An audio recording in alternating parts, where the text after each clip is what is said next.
please welcome our PhD student, Irene Lee. Irene is receiving her doctorate in cancer biology.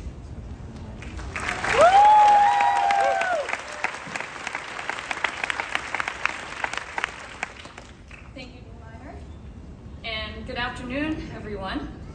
I'm honored to be delivering this graduation ceremony address on behalf of the 2023 Biosciences PhD class.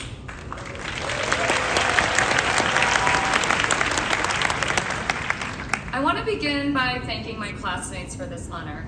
Reflecting on my time here at Stanford, it doesn't feel right to lecture you all with my own words of questionable wisdom, because I have learned so much from and with all of you. And so, on this day, when we can finally take a moment to sit back, enjoy the view, and celebrate all of our accomplishments, I instead want to express my gratitude for three major values that we collectively have grown to embody over the years. First, I'm thankful to our dedication to curiosity.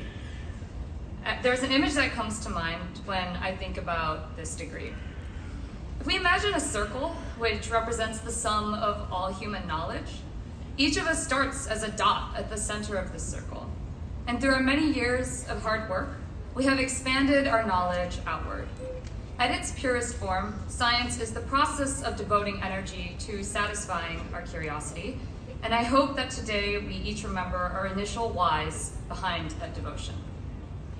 Driven by these motivations, each of our projects has developed our respective fields of study, approaching the edge of that circular boundary and making throughways into the unknown. Speaking for myself, when I look at it this way, this PhD has been more than a little existentially stressful at times. My work seems like a tiny blip, a little dimple in this giant circle of human knowledge. But as we all know, investigating the expanse of the unknown requires gargantuan mental, physical, and emotional efforts. We have used our energy to observe, experience, and deduce.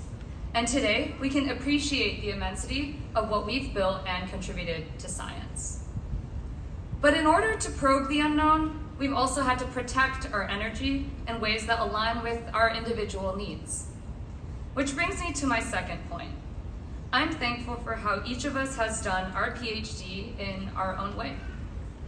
Each of us came here with different motivations, stories, and personalities, and I'm inspired by how we've continued to keep true to ourselves. The world has asked a lot of us, and it will continue to ask a lot of us, and I encourage us all to cherish the practices, people, and the places that have comforted us all along this journey. Whether it's by losing track of time walking through a redwood grove, adventuring to new summits, tearing up the dance floor on a late night out, like some of us might be doing tonight, or sharing a cozy meal with a good friend, we have found the experiences that make us feel alive and more like ourselves. I hope we continue to center ourselves in these ways, knowing that we are, and have always been, so much more than just our work. Finally, I'm thankful for how we've taken care of those around us. We have faced personal hardships, social injustice, widening political divisions, and of course, a pandemic, because life didn't stop during our PhDs. In the face of this, I remain awed by our shared spirit of community.